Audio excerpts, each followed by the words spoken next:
ओम शांति। ओम शांति का मतलब होता है मैं शांत आत्मा हूँ। ये एक ऐसा महामंत्र है परमात्मा का दिया जो इतनी शक्ति रखता है कि पत्थर को भी मोम बना सकता है। ओम शांति की महिमा समझें। तो आज हम मैं आत्मा हूँ ये मंत्र, इसकी शक्ति को समझेंगे। परमात्मा कहते हैं कि तुम स्मृति में सदा याद रखो कि मैं आत्मा हूँ और दूसरों को भी आत्मा देखो। यही चैप्टर, ये पाठ आध्यात्मिकता का पहला और आखिरी यही अभ्यास है बस, और कोई अभ्यास नहीं है। क्योंकि स्मृति जैसी मेरी स्मृति है, रिमेम्बरेंस, वैसी ही मेरी दृष्टि है, और जैसी मेरी दृष्टि है वैसी ही मेरी वृत्ति है। जैसी मेरी रिमेम्बरेंस है वैसी मेरा पर्सपेक्टिव है। जैसा मेरा पर्सपेक्टिव है वैसा मेरा कैरेक्टर है। ये लाइन में चलते हैं। तो दुनिया में कहते हैं कि थिंक पॉजिटिव, सकारात्मक सोचो। सबको पता है कि सकारात्मक सोच अच्छा दृष्टिकोण है, लेकिन वो ये नहीं समझते कि सकारात्मक सोच की फाउंडेशन क्या है, बीज। तो उसका बीज सकारात्मक सोच का, सकारात्मक दृष्टि का और वृत्ति का ये स्मृति है कि मैं आत्मा हूँ। ये बीज है उसका। तो जो सकारात्मक दृष्टिकोण है वो फलीभूत तभी होगी जब सदा रिमेम्बरेंस में रहे, स्मृति में रहे कि मैं आत्मा हूँ और सभी आत्माएं हैं। जिस प्रकार एक पेड़ बनता है, उसको पानी दिया जाता है बीज में, जड़ों में, तो वो फलीभूत होता है। उसी प्रकार जो हम हैं, हम जिस प्रकार की स्मृति को, जिस प्रकार के बीज को पानी देंगे, उसी प्रकार का पेड़ बनेगा। अगर हम ये दृष्टि रखते हैं, आत्मिक दृष्टि, उसको पानी देते रहते हैं, उसका अभ्यास करते रहते हैं, तो उसमें से सकारात्मकता की सोच और दृष्टि उत्पन्न होती है। वो पेड़ फलीभूत होगा। और अगर हम उसके विपरीत खुद को और दूसरों को ये शरीरों से रिलेट करेंगे, तो उसमें से नकारात्मकता का पेड़ फलीभूत होता है, अज्ञानता का। तो स्मृति की कितनी इम्पोर्टेंस है। ज्ञान बुद्धि में रहे तो सकारात्मक, अज्ञानता बुद्धि में रहे तो नकारात्मक। ज्ञान होता है कि मैं आत्मा हूँ, अज्ञानता होता है कि ये शरीर, हम तो शरीर हैं, जो हम शरीरों से रिलेट करते हैं, ये अज्ञानता है। तो स्मृति की इतनी इम्पोर्टेंस है। बाबा कहते हैं सारा मदार स्मृति का है, ये स्मृति का खेल चल रहा है इधर। इसीलिए परमात्मा ने हमें ये बात, ये ज्ञान दिया है कि तुम आत्माएं हो और ये सदा स्मृति में रखो। तो इसको एक छोटे से प्रैक्टिकल एग्जाम्पल से देखते हैं। समझो कि मैं किसी मार्केट में जाती हूँ और वहाँ मुझे कुछ खरीदना है और मेरी जेब में कुछ पैसे हैं, लेकिन मेरी स्मृति में नहीं है कि मेरे पास कुछ पैसे हैं, तो मैं उस चीज़ को खरीद नहीं सकती। फिर अगले दिन दोबारा मैं मार्केट में जाती हूँ, दोबारा मैं कुछ खरीदना चाहती हूँ। इस बार मेरी जेब में पैसे हैं और स्मृति में भी है कि हाँ मेरे पास पैसे हैं, तो मैं उस चीज़ को खरीद पाऊँगी। तो इन दोनों बातों में परिस्थितियों में क्या अंतर है। पहले दिन भी मेरे पास पैसे थे और मैं चीज़ को खरीदना चाहती थी, लेकिन खरीद नहीं पाई। दूसरे दिन भी मेरे पास पैसे थे और चीज़ को खरीदना चाहती थी, लेकिन खरीद पाई। दोनों में भेद सिर्फ रिमेम्बरेंस का है, स्मृति का खेल है। स्मृति में था कि खजाना है मेरे पास, तो मैंने इस्तेमाल कर लिया। स्मृति में नहीं था तो खजाना नहीं इस्तेमाल कर पाई। ज्ञान खजाना, ज्ञान अविनाशी खजाना होता है। जो दुनिया में हम खजाना समझते हैं, धन, संपत्ति, संबंध, ये सारे जड़ हैं और विनाशी हैं, इनका विनाश होता है, हो जाता है। लेकिन जो स्मृति है मेरी, जो ज्ञान मेरी बुद्धि में है, वो मेरा पार्ट है, अविनाशी खजाना होता है वो, क्योंकि मैं आत्मा खुद ही अविनाशी हूँ, मेरा विनाश नहीं होता। तो मेरी बुद्धि में जो ज्ञान होता है वो भी अविनाशी है, वो ख़त्म नहीं होता। जब मैं शरीर छोड़कर जाती हूँ तो वो ज्ञान मेरे साथ जाता है, क्योंकि वो मेरी बुद्धि में भरा हुआ है। इसीलिए ये ज्ञान जो है ये अविनाशी खजाना है।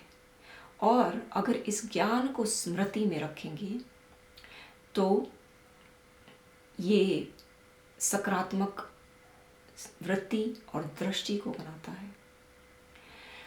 तो रिमेम्बरेंस का इतना खेल है इधर कि जो हम ये पॉजिटिव सोचने की बात सोचते हैं कि पॉजिटिव सोचो, इसका बीज ये दृष्टिकोण है कि मैं आत्मा हूँ और दूसरे भी आत्मा हैं। तो आज ये जो दो दृष्टिकोण हैं, इनको बिल्कुल अलग अलग तरीके से समझने की कोशिश करेंगे। जो आत्मिक दृष्टि होती है उसमें मैं आत्मा हूँ, ये दृष्टिकोण जब रहे तो उसमें मैं आत्मा के गुण शांति, प्रेम, आनंद, सुख, पवित्रता है। लेकिन जब मैं देह की दृष्टि रखती हूँ तो उससे विकार उत्पन्न होते हैं। ये बड़े बड़े विकार, मोह, काम, क्रोध, ये देह की दृष्टि से उत्पन्न होते हैं। तो सबसे पहले हम मोह रूपी विकार को समझते हैं। जब हम देह की दृष्टि रखते हैं, हम एक दूसरे को शरीर से रिलेट करते हैं, ये भूल जाते हैं कि ये आत्मा है। तो क्या होता है, ये ऐसा होता है जब मैं दूसरों को देखती हूँ कि ये शरीर से रिलेट करती हूँ एक दो को, तो मैं कहती हूँ कि ये शरीर तो मेरा है। ये शरीर को ही देख कर कहती हूँ कि ये मेरा परिवार है, ये मेरा भाई है, और दूसरा शरीर मेरा परिवार नहीं है, मेरा भाई नहीं है। तो उससे क्या होता है, मैं तेरे मेरे में फंसती हूँ कि ये मेरा है और ये मेरा नहीं है। जब मैं देह से रिलेट करती हूँ तो मैं कहती हूँ ये शरीर मेरा है तो ये सही है, और ये क्योंकि मेरा नहीं है तो ये गलत है। क्योंकि जब मैं ये शरीरों से रिलेट कर रही हूँ तो मैं कहती हूँ ये शरीर मेरा होने के कारण जब ये जीतता है उसकी जय में मेरी खुशी है, और जो मेरा नहीं है उसकी जय में मेरी खुशी नहीं है, उसकी पराजय में मेरी खुशी है।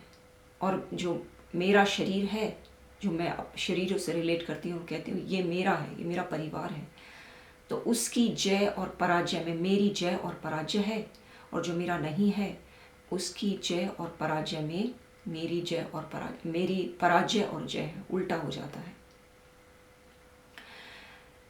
अगर कोई ये शरीरों से, जब हम सरफेस में रहते हैं और शरीरों से रिलेट करके कहते हैं ये शरीर मेरा है, तो हम उसकी मदद करते हैं जो मेरा है, उसकी मदद नहीं करते जो मेरा नहीं है। हम सुख दुख, जय पराजय, ईर्ष्या द्वेष, हानि लाभ, इन बंधनों में, इन फीलिंग्स में पड़े रहते हैं।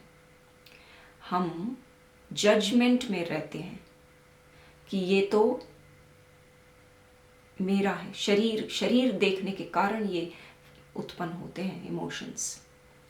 बनना तो हमें है, हूं तो मैं साक्षी भाव, रखना तो मुझे साक्षी भाव है, हूं तो मैं दृष्टा, हूं तो मैं आत्मा, और रहना तो मुझे है इन सारी फीलिंग्स और इमोशंस से पार। कोई भी परिस्थिति मुझे प्रभावित ना करे। जय पराजय, हानि लाभ, दुख सुख, इन सब से उपराम मुझे रहना है।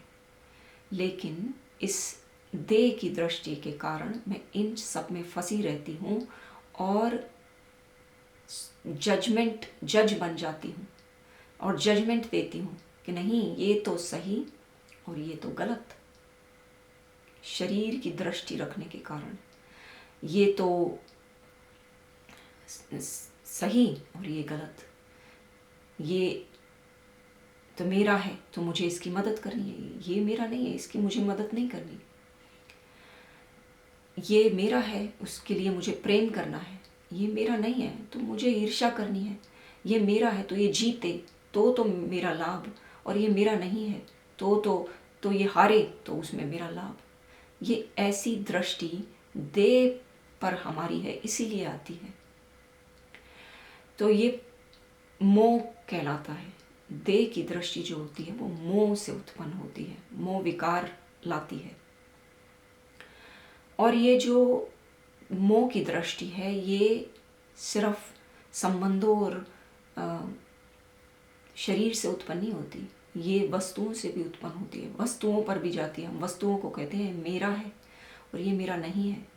हम कहते हैं ये इस स्कूल में पढ़ता है तो ये मेरा दोस्त है, लेकिन ये मेरे स्कूल में नहीं पढ़ता तो ये मेरा दोस्त नहीं है। ये मेरी संस्था में, आध्यात्मिक संस्था से मेरी पढ़ाई करता है जहाँ से मैं करती हूँ तो ये सही है, इसको सही समझ है, और ये मेरी संस्था में नहीं आता तो इसको ज्ञान नहीं है। तो ज्ञान जो हमें एकत्रित करने के लिए था उसको भी हम विभाजन करने में लगा देते हैं, ईर्ष्या और द्वेष और इन चीज़ों में लगा देते हैं। तभी कहते हैं रिलीजन डिवाइड करता है। रिलीजन डिवाइड नहीं करता, रिलीजन को भी हम इस्तेमाल कर रहे हैं डिवाइड करने में, क्योंकि मोह में पड़े हुए हैं, क्योंकि ये बीज देह की दृष्टि है इसलिए। तो ये जो मोह विकार है ये देह की दृष्टि से उत्पन्न होता है। इसकी बजाय अगर हम आत्मिक दृष्टि रखते हैं तो हम सिर्फ ये देखते हैं, हम शरीरों से रिलेट नहीं करते, फिर हम ये देखते हैं कि ये जो शरीर में जो आत्मा बैठी है ये आत्मा है, शरीर नहीं है, और ये मेरा भाई है। ये दूसरा भी जिससे उस शरीर से को मैं कह रही थी ये मेरा नहीं है, ये भी आत्मा है तो ये भी मेरा भाई है। सभी मेरे हैं, कोई अलग नहीं है, कोई मेरा या तेरा, सब खत्म, तो सब भाई हैं। तो सारे ये विकार खत्म कि मुझे इसे देना है इसे नहीं देना है, इसकी जय में मेरी खुशी, इसकी पराजय में मेरी हार, ये सब खत्म। ये सब विकार, जय पराजय, दुख हानि लाभ पीड़ा, इन सब से उपराम मैं दृष्टा भाव में रहती हूँ और सबको सुख देती हूँ। फिर मैं इन दृष्टा भाव रखती हूँ और ड्रामा से न्यारी आत्मिक दृष्टि रखती हूँ, तो मैं हर किसी को सुख देने में सक्षम होती हूँ, प्रेम देने में सक्षम होती हूँ। ये एक एग्जाम्पल है आत्मिक दृष्टि रखने का और देह की दृष्टि रखने का। देह की दृष्टि से क्या होता है, मोह का विकार का उत्पन्न होता है और फिर सारी प्रॉब्लम्स, नकारात्मकता, अज्ञानता इसी से उत्पन्न होती है। और जब हम देह आत्मा की दृष्टि रखते हैं तो सारा प्रेम, निस्वार्थ प्रेम, कल्याणकारी भाव, दाता भाव, सबकी मदद, सब अपने, ये भाव उत्पन्न होता है। तो ये है मोह और प्रेम का रूप, जो कि आत्मिक और देह की दृष्टि की देन है। अब हम एक और विकार को समझते हैं जिसका नाम है काम विकार। काम विकार जो है वो देह की दृष्टि है, और काम विकार के विपरीत होता है प्रेम की दृष्टि, जो कि आत्मिक दृष्टि से उत्पन्न होती है। पवित्रता, पवित्रता आत्मिक दृष्टि से उत्पन्न होती है। जब हम दूसरों को आत्मा न देख शरीरों से रिलेट करते हैं तो हम काम विकार उत्पन्न होता है। हम दूसरों को ये भूल ही जाते हैं कि ये प्राणी है, प्राण है, ये शरीर नहीं है। इसमें जो बैठी है आत्मा वो है असली प्राणी। लेकिन उस प्राणी को तो हटा देते हैं और उसको, शरीर को ही समझने लगते हैं कि ये असली, ये शरीर है। और ऐसा करने से हम उसको ऑब्जेक्ट समझने लगते हैं। वो ऑब्जेक्ट है, सब सब्जेक्ट तो भूल गया और ऑब्जेक्ट बचता है। और जब ऑब्जेक्ट बचता है तो काम विकार का जन्म होता है। हम उनको, जैसे गुड्डा गुड़िया होते हैं ना जिनसे बच्चे खेलते हैं, वैसे ट्रीट करने लगते हैं। गुड्डा गुड़िया सिर्फ पुतले होते हैं, पुतलों से के प्रेम में पड़ना, ऐसा है देह के प्रेम में पड़ना। जो ये काम विकार है ये मुझ आत्मा का स्वभाव है ही नहीं। काम विकार, जब मैं आत्मा सबसे शुरू में आती हूँ धरा पर, तो मैं बिल्कुल पवित्र होती हूँ। योग बल, शक्ति बल मुझ में भरा है और मेरी दृष्टि संपूर्ण तरीके से आत्मिक दृष्टि होती है। ऐसी दृष्टि रखने से मैं योग बल से, शुरू में हम योग बल से संतान उत्पत्ति करते हैं। जो बच्चे पैदा होते हैं वो योग बल, क्योंकि मेरी जो योग बल इतना एकाग्रित होता है और इतना सकारात्मक होता है कि मैं जो सोचती हूँ वो फलीभूत होता है। और मैं इतनी ऊंची मेरी दृष्टि होती है कि मुझे ये भी समझ है कि मुझे कब ऐसा सोचना है और क्या सोचना है। समय और क्या, दोनों का ज्ञान होता है। और ऐसी दृष्टि, ऐसे योग बल से संतान उत्पत्ति होती थी पहले, ये परमात्मा हमें बताते हैं। लेकिन धीरे धीरे आत्मा में जब गिरावट आती है और आत्मा देह पर नज़र रखने लगती है तो योग बल खत्म होने लगता है। तब संतान उत्पत्ति ये काम विकार से करनी पड़ती है। सृष्टि को चलाने के लिए काम विकार का इस्तेमाल करना पड़ता है। लेकिन आज जो है कलयुग में, हम काम विकार को सिर्फ संतान उत्पत्ति से सीमित नहीं है, ये इतना फैला हुआ है कि हम एक दूसरे पर अत्याचार कर रहे हैं, एक दूसरे को ऑब्जेक्ट समझने लगे हैं। बिल्कुल इतना ज़्यादा प्रगाढ़ हो गया है और हम इसकी जस्टिफिकेशन भी करते रहते हैं। पर हम ऐसा, जैसे एक चोर है, वो छोटी चोरी करता है या बड़ी चोरी करता है, चोरी तो चोरी है, राइट। वो तो चोरी तो ये इत्तला कर रही है कि ये कैरेक्टर कैसा, 1 रुपए की चोरी की या बड़ी चोरी की, चोरी तो चोरी है। चरित्र बताता है हमारा वो चोरी, राइट। इसी प्रकार ये जो काम विकार है, अगर हम ये समझते हैं कि हम संयम में कर लें, सृष्टि को कैसे बढ़ेगी, तो ये विकार तो विकार है, चाहे छोटा हो चाहे बड़ा हो। तो आज ये जो विकार है ये संयम में हो, गृहस्थ में हो या वैशाल्य में हो, ये एक विकार है और ये हमारी शक्ति को घटाता है। हम देह की दृष्टि रख रहे हैं, इसीलिए इसका जन्म हुआ है। तो इसकी जस्टिफिकेशन हम फिर करते हैं, ऐसे अलग अलग पर्सपेक्टिव देते हैं अपने, कि सृष्टि कैसे चलेगी अगर हम ये नहीं करेंगे तो। कुछ भाई बहन कहते हैं सृष्टि कैसे चलेगी, कुछ भाई बहन कहते हैं ये तो ज़रूरत है शरीर की, क्योंकि देह की दृष्टि है तो जैसे देह को खाना देना पड़ता है, ऐसे ही काम विकार का इस्तेमाल करना पड़ता है। तो ये हम जस्टिफिकेशन देते हैं कि ये तो ज़रूरत है, जबकि है नहीं ज़रूरत, वो देह की दृष्टि रखने के कारण उत्पन्न हो रहा है। फिर कुछ कहते हैं कि ये तो सभी करते हैं, सभी, ये तो मेजॉरिटी है ही, लस्ट और काम विकार पूरी दुनिया में फैला हुआ है, मेजॉरिटी। तो हम सोचते हैं कि जो मेजॉरिटी करते हैं तो ये सही होना चाहिए। ये भी अज्ञानता है, क्योंकि कलयुग में वृत्ति ही ऐसी है। सभी आत्माएं खुद को आत्मा तो भूली हुई है और देह को ही रिलेट कर रही हैं, तो सभी ये काम विकार में पड़ी हुई हैं। पर क्योंकि मेजॉरिटी ये करती हैं, इसका मतलब ये जस्टिफिकेशन नहीं है कि ये सही है, नहीं। अज्ञानता में देह की दृष्टि है, इसलिए कर रहे हैं। तो ये सारे जस्टिफिकेशंस हम देते रहते हैं, लेकिन वास्तविकता तो ये है कि हमको, अगर हम ये स्मृति रखें कि हम आत्माएं हैं और आत्मा पवित्र है, आत्मा प्रेम है, आत्मा शांत है, ऐसी स्मृति रखेंगे और दूसरों को ऑब्जेक्ट नहीं देखें, सब्जेक्ट देखें कि ये प्राणी, ये प्राण आत्मा है, तो हमारी दृष्टि काम विकार से हटकर पवित्रता की तरफ चलेगी, प्रेम की तरफ चलेगी।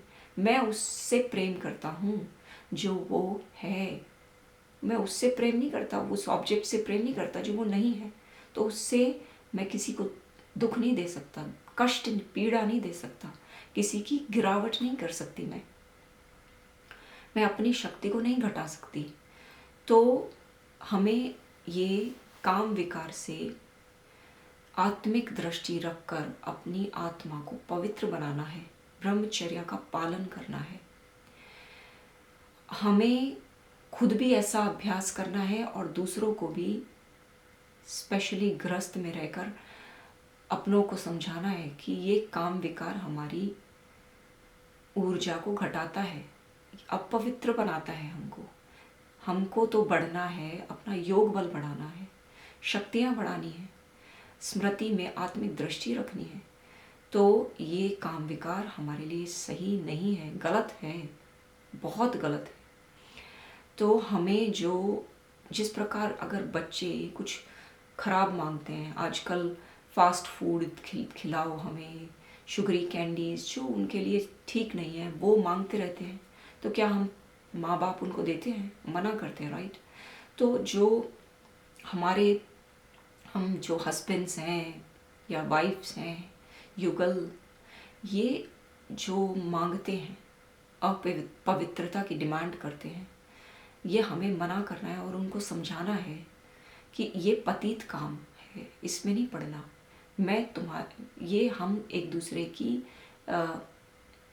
की योगदान करना है, हमें भला करना है, खुद को भी इस काम विकार से बचाव करना है और दूसरों को भी बचाना है। और ये योग बल से आता है, परमात्मा से योग लगाने से शक्तियाँ बढ़ती हैं, संयम बढ़ता है, आत्मिक दृष्टि बढ़ती है। ऐसा करने से आत्मा अभ्यास में और बढ़ती जाती है कि आत्मिक दृष्टि रखती है। जैसे ही काम विकार देह की दृष्टि आती है, वैसे ही जागृति आ जाती है कि नहीं, ये देह नहीं है, ये तो आत्मा है और आत्मा तो पवित्र है, मेरा भाई है। तो ऐसी दृष्टि इमीडिएटली लाकर काम विकार को हटा देना है और दूसरों को भी यही सिखाना है। तो ये आज हमने समझा, काम विकार और मोह विकार रखने, ये विकार आते हैं देह की दृष्टि से, देह समझते हैं हम उससे, और इनके विपरीत अगर हम आत्मा को देखेंगे तो उससे निस्वार्थ प्रेम, पवित्रता, सुख, दाता भाव आता है, कल्याणकारी मैं आत्मा बनती हूँ सभी के लिए। तो ये आत्मिक दृष्टि रखने से, कैसे स्मृति में रखने से कैसे मेरी दृष्टि और वृत्ति बदलती है, मैं सकारात्मक होती हूँ, ये समझा। तो ये ज्ञान अगर हम जितना सीखते जाएंगे उतनी ही देह से हट आत्मिक दृष्टि आती है। तो अभी हमें ये स्मृति में रखना है। स्मृति का सारा खेल है, अभ्यास करना है, आत्मिक दृष्टि का अभ्यास करना है। तो हम फिर मिलेंगे। मैं शांत स्वरूप आत्मा हूँ, ये अभ्यास करें। ओम शांति।